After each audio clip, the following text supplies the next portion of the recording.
you for watching KTN. Welcome back. And this is the part where we start with that conversation on matters to do with Finance Bill. Now, what does the Finance Bill 2026 mean for you? Now, with the document now published and open for public participation, you have until May 25th to submit your views on a range of proposals intended to take effect on July 1st now, from proposed taxes on second-hand clothes to stricter tax filing deadlines.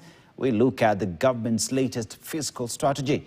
While the government argues that these moves are necessary to fund development and fix the tax system, critics warn of increased pressure on small businesses and households already struggling with high cost. In studio with me to discuss what this means is Bernard Mushere, a public finance expert and the former internal auditor, National Treasury. In the meantime, these are the numbers that you need to know about. As we talk about that, now there is matters to do with consumer and digital tax, and with that we have 25% excess duty that has been introduced on mobile phones as you buy that. That is the additional number that you're looking at. And digital card payments as well has been introduced of withholding tax on interchange and merchant services. So that pretty much means that if you are swiping your card, there is an additional charge in that as even we go into digital payments. Now we have a VAT and excise duty, that removal of VAT exemptions on digital payments, and increased duties on bottled water and cosmetics. That has also been introduced. So as you buy your bottled water and you enjoy the same, it's going to be a little bit expensive for you. In the meantime, Mitumba, which is the second-hand clothes, has also seen additional levies on that, and that is 5% upfront tax imported on second-hand clothing. That means if you love going to Gikomba or you want to go to Toy, it's going to be a little bit expensive for you. In the meantime, we also go to income and corporate tax as well, as we look into that as well. The filing deadline has been shortened from 6 to 4 months, so this is just making sure that everybody has been captured in the tax bracket. We also have rental income that has increased from 7.5% to 10%. What does that mean to you who is renting? Will we see the landlords shift that burden all the way to the tenants in the country? That is a conversation as well that we need to have. Agriculture produce now, new 5% tax on sales of tea, coffee and avocado has been levied on that as well. And scrap metal has seen a 1.5% withholding tax on gross sales as well. Now we go to administrative and compliance as well. Carrier powers have been increased and authority to use populated data for tax assessments. Now when you talk about sector specific, manufacturing has seen increased import duties on tomatoes, on items like tomato paste. That means that anything that we are importing but we can't produce in here will attract more levies. This is just to cushion and protect farmers and manufacturers locally, as well as green energy proposed zero rating for LPG gas, solar panels and related accessories. All that in this Finance Bill 2026. How will it affect you in one way or the other is a discussion that you're about to have right now. In the meantime, President William Ruto's government has unveiled a finance bill that resurrects the ghost of 2024 Gen Z uprising, where dozens of protesters were killed and Parliament set ablaze. The bill reintroduces a sweeping array of taxes on everyday goods and services, from mobile phones and bottled water to coal, plastic basins, and even every credit card swipe. Now, buried deep in the 124-page bill are also draconian new powers for the Kenya Revenue Authority to automatically generate tax returns, penalize small businesses for electronic system failures, and reopen all the transactions going back 5 years. This is that story. Now, the National Treasury Cabinet Secretary John Mbadi has sent mixed signals on the expected reforms on the pay-as-you-earn structure. The changes is supposed to increase the tax-free income from the current 24,000 Kenyan shillings to 30,000 Kenyan shillings, which would mean more disposable income for low-income earners. Remember, there's a war in the Middle East. We are looking at the impact of that war. Already, we have reduced VAT on petroleum products. We don't know for how long. So that is something we must factor in our revenue projections. we are also looking at the overall impact on the economy. But there are reforms that we have also implemented at the Kenya Revenue Authority, particularly targeting personal income tax.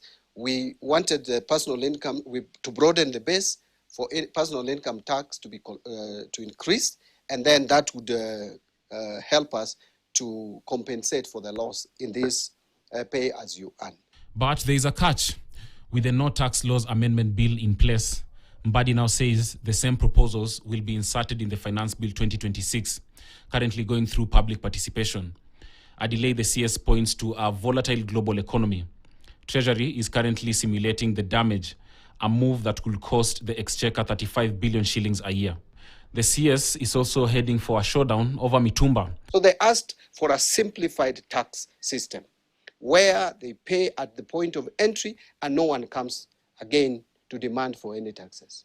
That is why, apart from VAT, which is paid at source, at the point of entry, we agreed with them that for income tax, we deem 5% of custom value of imported goods, whether clothes or whatever it is, as profit, 5% as profit. And then we tax that 5% at 30% to give you 1.5%. And it becomes the final tax. No one chases these business people again for other taxes. Now, the CS also addressed the issue of rental income tax, which he insists stays at 7.5%. And on mobile phone taxation, he says phones will be taxed after they are activated. And on broadening the tax base, the Finance Bill 2026 is targeting card financial services, which the CS says are milking money from financial institutions, and they should also be taxed. My name is Kelly Boss, reporting for KTN. Thank you, Kelly Boss, for that as we look into the nitty-gritties of the Finance Bill 2026 that would then become an act of Parliament if it's actually passed. Now, to have this discussion is Bernard Mushari. Bernard, welcome to the program. And we look at the Finance Bill 2026 that many are looking at it in different ways, right? The wins, the losses, and with that, we just want to go straight in. We see the additional of digital tax. What exactly does that mean to those that use mobile money, swipe, and everything else? Of course, they're going to pay more. Mm-hmm. It will affect their income. One thing is that when we talk about finance bill, yes, most of the people understand what is finance bill. Mm-hmm. Finance bill is actually an omnibus bill proposing amendments of the various taxes, income tax. One thing, if we were to discuss about the finance bill, yep, in isolation, that's where we go wrong. Mm-hmm. Because what we are given is finance bill, yes, and it is called revenue raising measures. Mm-hmm. Which are these revenues we are raising? I would astonish you that a finance bill is not provided for in the Constitution. What is provided in the Constitution is the Appropriation Act.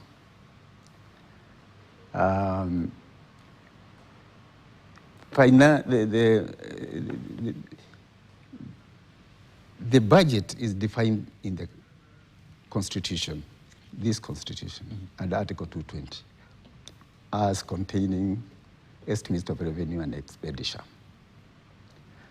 The reason is the expenditure must be matched with the revenue. Yes. So the budget has got two sides: revenue, expenditure.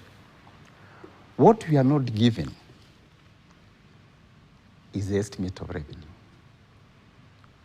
In fact, when you now talk about going for public participation on a finance bill, it is not a finance bill you should be going for public participation.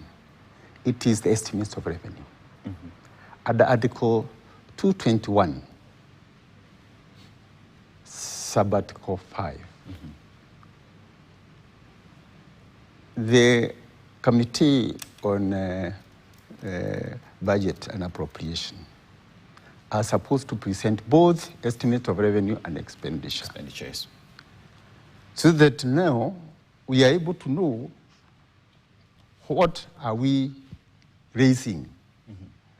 Because if you look at what is presented to Parliament, the National Assembly, Yes. on 30th June, there are two documents. Estimate of expenditure and estimate of revenue, which they call estimate of revenue, loans, and grants.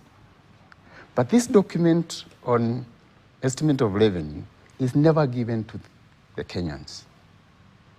So we are given finance bill to fight on finance bill, but that one is containing very small amount of money which is to be raised. Because now, if you look at that estimate of loans and estimate of revenue and loans, which was submitted to National Assembly on 30th June and received by the majority leader, it contains a huge amount of borrowings. In fact, domestic borrowing is 1.0 something Trillion. Yes. trillion. Yes. And the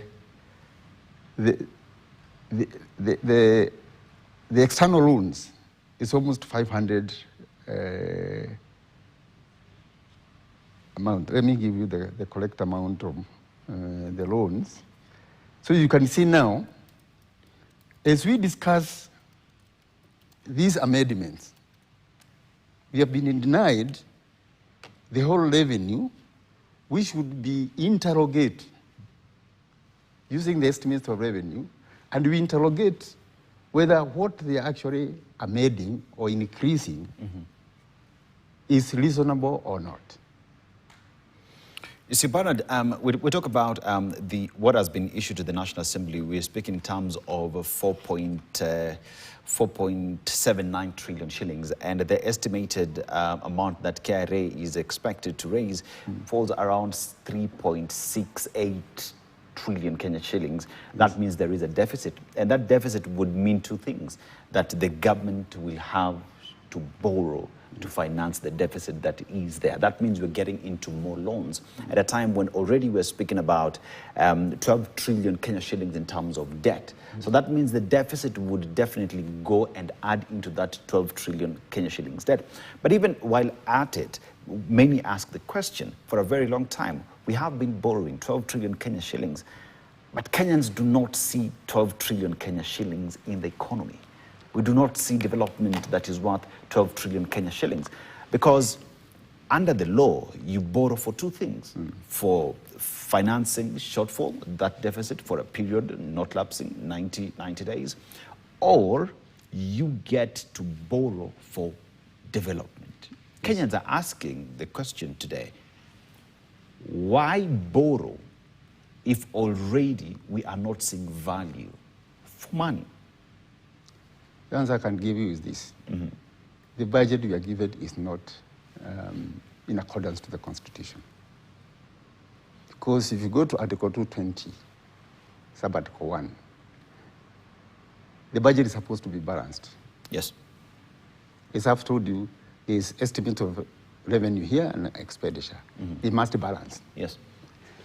And if they don't balance, then you must propose. That is what the Constitution says. You must propose where you are going to get the finances to finance the deficit. And when you look at that Article 220, Sub-Article 1, the revenue you are talking about there is tax revenue. Because a government is not established to undertake development using Chinese taxes or Chinese investments. Yep. It is there to mobilize revenue from its own citizen to finance the projects belonging to the community. Yeah. So now, budget formulation is there to balance what you are going to mobilize from the Kenyans to finance the projects, common projects. So the problem arises on the formulation of the budget, because you are not balancing revenue and expenditure. And you are starting projects purely to be financed by external funds. Yes. And you know, when you borrow, you're actually taxing people in advance. Because what will pay the borrowings? The taxes. Where we went wrong is because we do not comply with Article 220, Sub-Article 1. Because you only borrow that a small amount, because what happens is when you are doing the budget formulation, you come out with the priority projects, priority programs. You don't include each and every program. And you will see now, most of the projects are being established or through pronouncements. Before a project is included, there's a whole process. We call it a broad financial functions. It is a cycle of 6 phases from what we call policy design. In the policy design, you conceptualize the program and the project. At that stage, you have another function, what you call now feasibility studies, environment, and social impact, which determines the viability of that project. When you establish the viability of that project, you come to the other function there. Within that policy design, you prepare the strategic plan, how you are going to implement these projects. And every state department must have a strategic plan. So that now, when you are doing the strategic plan, you are supposed to show when you implement that project within the 5-year strategic plan. Then you must show the source of funds for that project. Bernard, before you even go far, what I'm hearing you say is the finance bill or the act of parliament, the finance act that would then be approved, already has strategic plans that are there. We have policy documents from every ministry that then directs Kenyans or directs the government on how to spend its money. That means that today, all these pronouncements that we keep hearing that are outside the policy documents that give power to the finance bill are null and void, do not exist anywhere within its implementation. They are unconstitutional. And if that is the case, then why do we see that continue doing? Is it because many are playing politics? Is it because the constitution and the law remains just being a suggestion to many? This one I can put a blame on both the national executive and parliament. Because, you know, Treasury is not the one which formulates the budget. The budget is formulated by the respective state department or ministry, because it is the one which has got the strategic plan. Okay. And it knows each and every year which project it had planned to develop or to undertake. And you know, in the strategic plan, you have also even done the estimates. Because when you are doing the feasibility studies, you did analysis to know the cost of that project. So even in the strategic plan, the 5-year plan, because you will be picking what is for that financial year, and then you implement. That has been lost. You see? Even the state departments, because the Treasury, the role of Treasury is to consolidate budgets from the various state departments of the ministry. It is not supposed to decide on what that ministry is, the State Department of the ministry is doing. Yeah. The only responsibility of treasurer is to come up with what you call the budget policy statement. So that now, from the budget policy statement, it allocates the basket to the sector working groups. See, every sector working group is given a basket. Okay. Of, for example, there are clusters of ministries and state departments.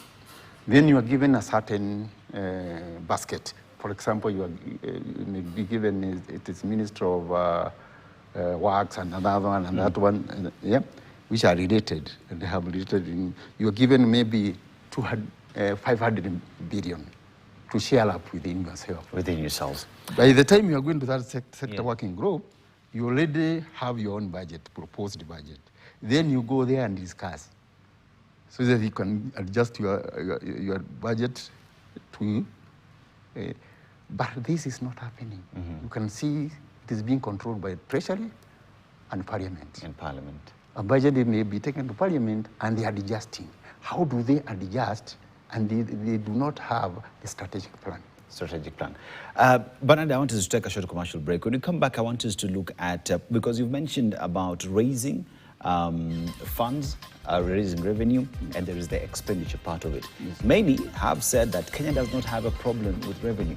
We have a problem with expenditure and wastage that we see every day. Remember, right now it is said that we lose 3 billion Kenya shillings a day. What does that mean? Let's take a short commercial break. When we come back, we look at wastage vis-a-vis raising revenue. Don't go too far.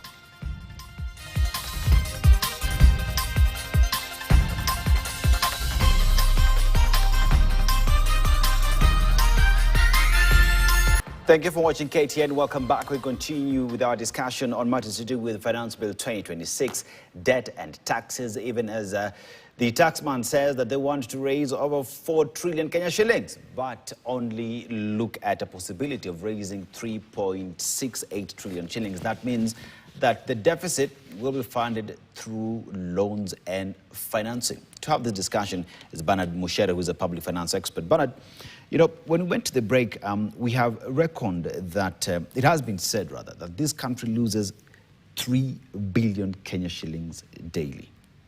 And that, if you just think of doing that math, that comes to around 1 trillion Kenya shillings, which says that if we sealed all the loopholes and we stopped wastage and we followed the constitution in how we're spending the funds of the republic, we do not really need to borrow.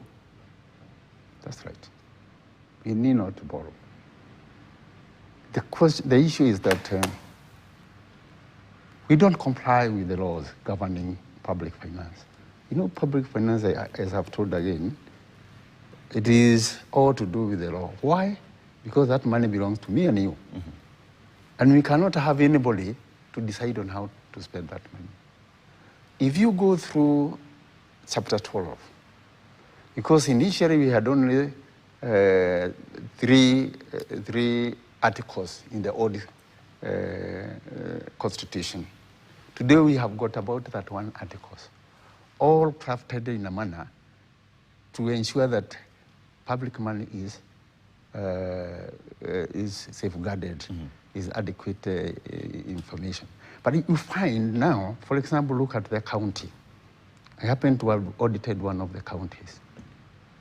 And they virtually don't follow the public finance management. What do you mean by virtually don't follow the PFMI?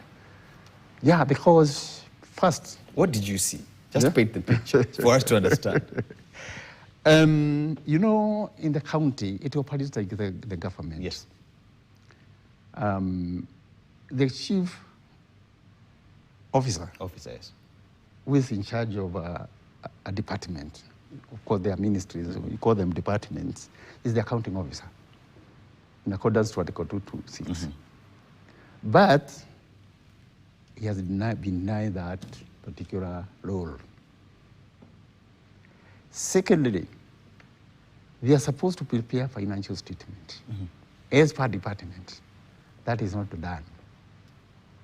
Even the Auditor General only audits the consolidated financial statement. So there's a lack of control there.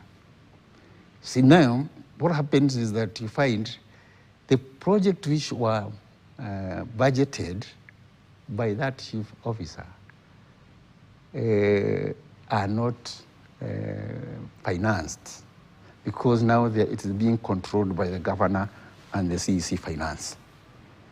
So you lose that control because they are not complying with the constitution provisions. And in the moment you lose controls, you relax controls, it is an avenue to misappropriate public fund. In this particular county, there was approximately the revenue sharing was about 7 point something billion. Whole 4 billion could not be accounted for. You're saying a county was given 7 billion shillings and 4 billion shillings could not be accounted for. That means whatever was spent in that county is 3 billion shillings. Yes.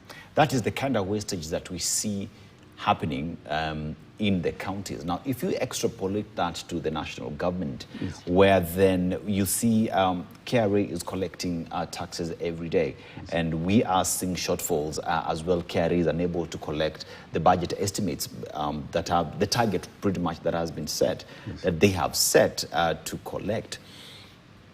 What are we doing then? Because one would say, if President William Ruto at the time when he was getting in, he said, we will stop to borrow, we will seal all the loopholes, we will stop digging and ensure that this country moves forward. But looks like we are retrogressing because you look at the Auditor General report, you look at the counties, look at the national government, there is always a problem in there. So even as Kenyans today are looking at Finance Bill 2026-2027, many are saying it is not friendly to us because they're coming to us even more. Are Kenyans right in saying that this finance bill is not indicative of the situation on ground today? If he was serious, he would have made it by sealing loopholes, ensuring that the constitution is followed in the financial management. But now when you go and then you start making political pronouncements, this project, that project, it is not in the strategic plan. It was not budgeted by the respective state departments. State departments, yes. What will happen? That project was not budgeted for. You see? You know, in the government, we are not supposed to have pending bills. They're now close to 1 trillion Kenya shillings. Yes, those are illegal because the budget is an appropriation act which expires on 30th June. Yes. So you are supposed to spend within that 1 year what you are allocated. You cannot go over the following year because that money does not have an authority. Because from 1st July now, next July, that is another appropriation act, authorizing expenditure for that financial year, not for this financial year. You see? Again, the procurement law is very clear. You cannot engage in a procurement or in any expenditure, for example, if there's no money in the budget. You see? And the government has got very good tools to control the finances, the expenditure, but it's not followed. We have what we call the IFMIS vote book. IFMIS vote book controls the expenditure. If it is properly managed, you cannot have any pending bills because you upload the whole budget into the IFMIS vote book per item, and the expenditure will be per item. Which means if the item expenditure is exhausted, you cannot expend. Bernard, you know, pending bills is another debt that the government of Kenya has accrued over time. Yes. It is such a serious matter because even at the time recently when the Cabinet Secretary FCPA, John Mbadi, went to IMF seeking for a facility, Yes. pending bills did not appear there. And that was among the reasons why that facility was denied to Kenya, because they were asked to go and include everything else, including securitization that we see today, to include that as part of the debt that the government of Kenya. But pending bills are not debt. But we talk about pending bills today that exist because you've said if you upload per item into the IFMI system, Yes. that means that the government of Kenya needs to just go through the system and see this is work done, we're supposed to pay. Exactly. One would assume it's that simple. Exactly. Is it therefore that Kenyans today who have done business with Kenya are not being paid because the government of Kenya does not want to pay them? That is true. Because the issue is this, if you are, you are awarded a contract, for example, it's supposed to go and be committed in the IFMIS. Your money is set aside. So now, the question arises, you are saying this man, you have not paid him. Did you give him work with, there was sufficient funds for whatever you are procuring? Because if you don't, if you award a contract without sufficient fund, you are committing a crime. Under Section 53, subsection 8.9. You are committing as an accounting officer A crime. a crime. So the proper investigation, if it has to be done, most of these accounting officers are supposed to be in committee. Because the question is, where did the money for this person go? Because that is the law. And you have to follow the law. Whether you are accounting officer, whether you are minister or whatever. So the question is, where did this money? Because the definition of a public debt, as per Article 214, these voted provisions are not public debt. Public debt is clearly defined under the law as the loans and water. That is a public debt. Because the expenditure is already catered for. I started by saying, if you go to Article 220, it defines a budget as shall contain estimate of revenue and an expenditure. Equal. If they are not equal, you must show where you are going to get the finances. In the budget, not outside the budget. In the budget, where are you going to get money to finance The projects. the project?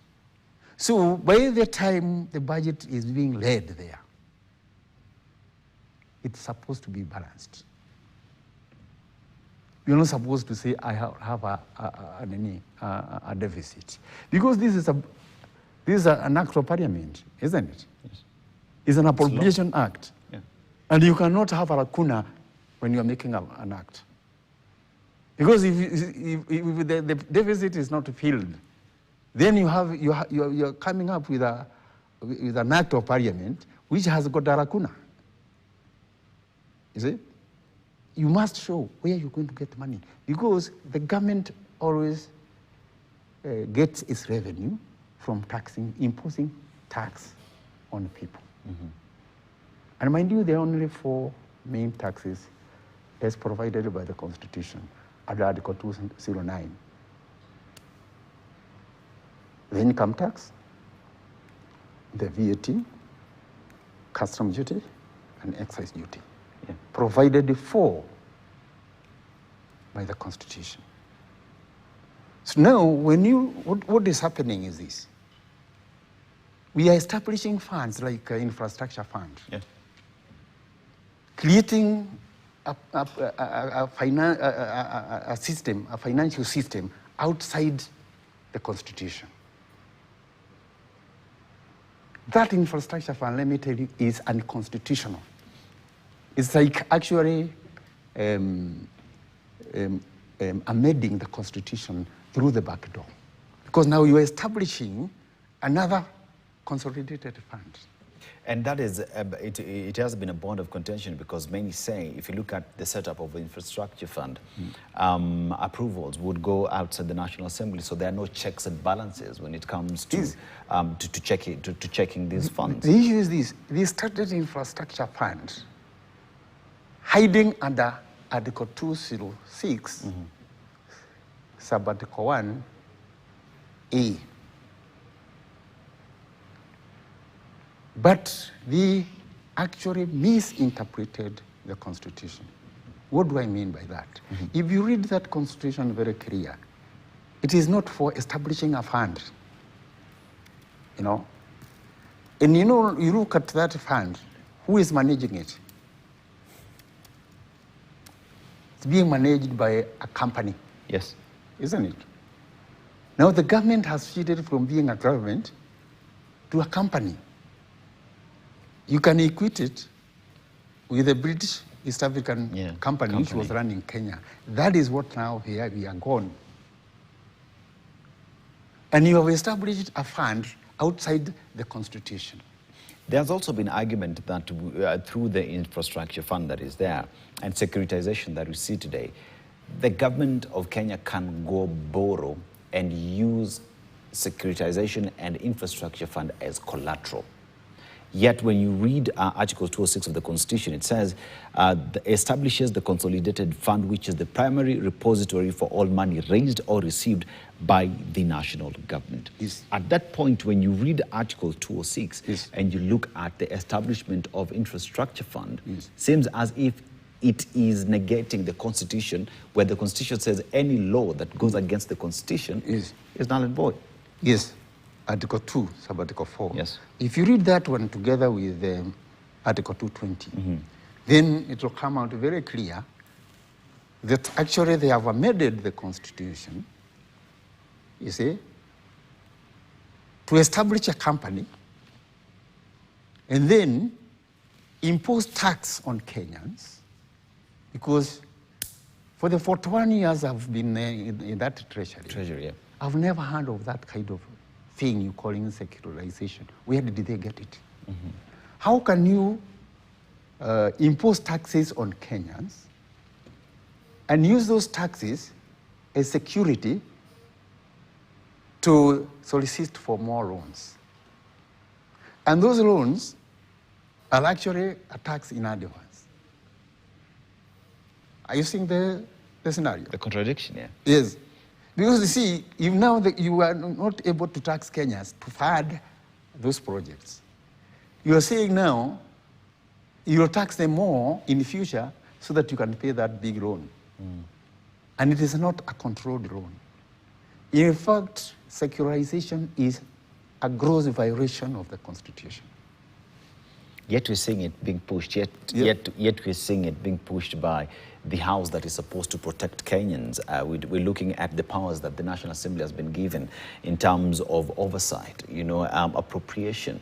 And we look at a House that is passing bills or is passing legislation that contradicts the law and takes power from them, takes powers from Wananchi. So is it a question of many are playing politics instead of doing their job? Would you reckon that the National Assembly today has let Kenyans down by passing laws that contradict the Constitution? Sometimes I wonder, and sometimes I think you have MPs who don't even know their own, what they are supposed to do there. Do you know MPs are more powerful than the president? Yep, that's true. You see? Now, we are even blaming the president for selling the state corporations. Who is selling the state corporations? It's the parliament. Because who made that law, privatization law? It's parliament. President only assents for that. So who is actually selling? Is it the president or the National Assembly? Because you find even if they go to Wananchi and tell them, look here, you have to stay in the government for you to get the development. And all the developments are in the budget. All development projects are in the development expenditure. We call it development expenditure, which is defined in the law as a creation of assets or renewal of assets. So now, they're the ones who are passing those projects. You even look at them, you fail to understand whether even they know what oversight is.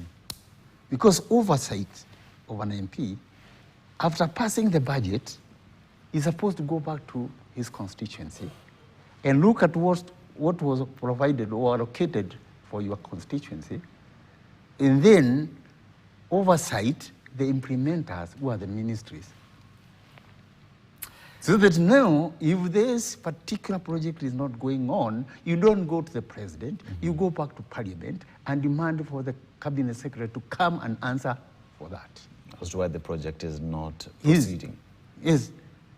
Who has the money? Is the MPs. So now, when you look at what they are passing, because what is happening now, consolidated fund has been left with no money. Infrastructure. What is infrastructure? Roads, railways, electricity lines, airports. So it carries 3/4 of the budget, which has been removed from the consolidated fund and kept in another unconstitutional company. With a company. You know, how do you establish a company under the Companies Act for the government? It's a serious issue. And we have parliamentarians there. I want to look at the budget that is there before Kenyans today, and we see that there is an additional 5% tax on mitumba, second-hand clothes. There is also an additional tax on bottled water. We're also seeing additional tax on digital swiping using the card and all that, digital payments.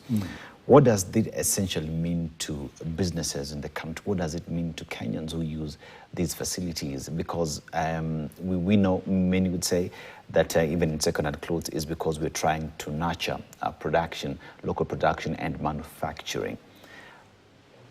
What should Kenyans expect should this finance bill 2026-2027 become an act of parliament?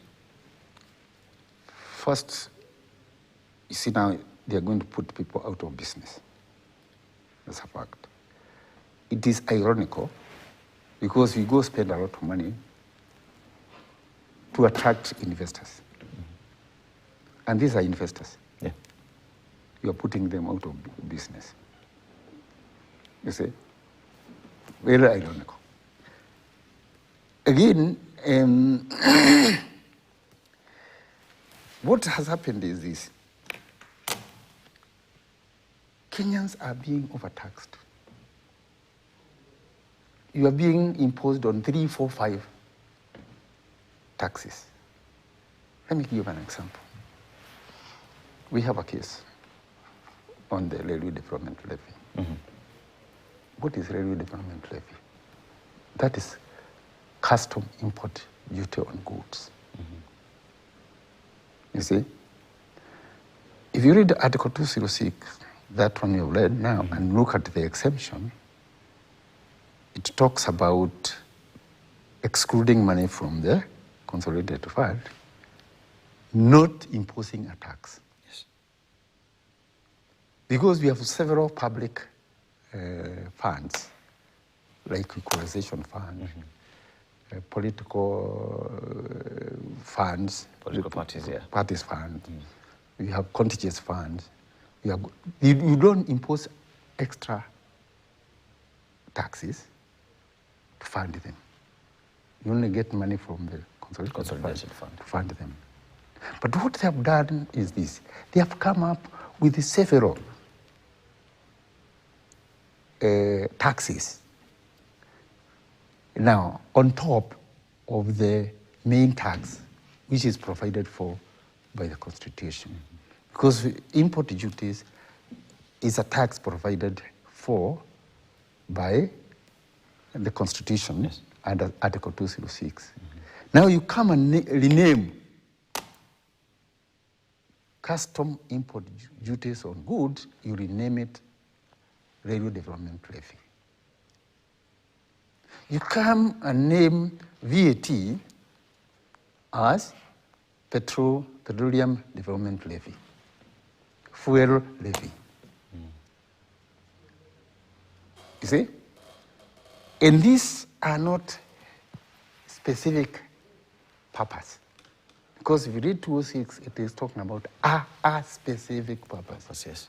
You know more English than me, but when you say a specific purpose, that is for that. For that role, yes. For that particular issue. So that you exclude the money from the consolidated fund. If it is a construction of a railway, maybe from here to town, that specific purpose, ikiisha that fund expires. But they are continuing. If you look at the levies which are there, I was looking at these levy, you find investment levy, you see electricity levy, you see all these ones, but they are being hit on Kenyans. But most of them, they are siphoned out. They don't know what they are supposed to. You're saying they're stolen? Yeah, yes. Yes. Because now, since we started the fuel levy for road maintenance, how many roads do you see? Mine hasn't been maintained. I don't know about yours. Yes. And every year they are collecting to the level of about 40. Yeah. Look at what we are calling housing levy. That's an income tax, isn't it? Yes. And you're being deducted another income tax. So you're being double taxed. By renaming a tax which is provided for in the Constitution, you rename it. You see, the reason why I'm insisting that we must look at the estimate of revenue is because you are supposed to budget the revenue which is enough for that financial year so that you can tax Kenyans based on that enough revenue which you can consume within that financial year. You know, not that you are being told this is a housing levy, that they have deducted you money and now they're investing it again on treasury bills, which of course now they are getting your money and giving you a loan for money, because treasury bills is the government which is borrowing using treasury bills. Who is the government? The people. The people. And it's the same person you have imposed that tax, but you are not using that tax.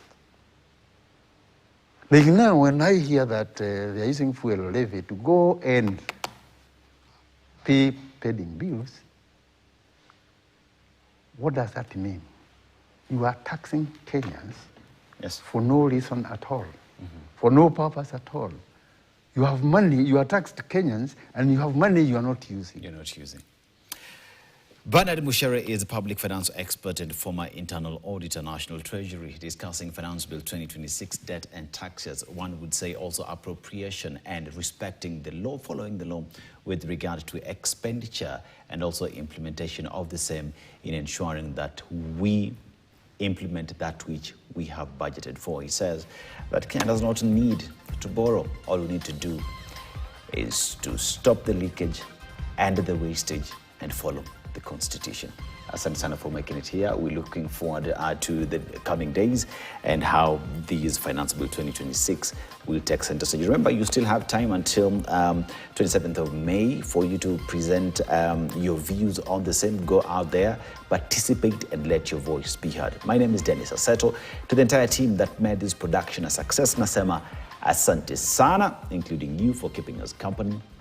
Good night.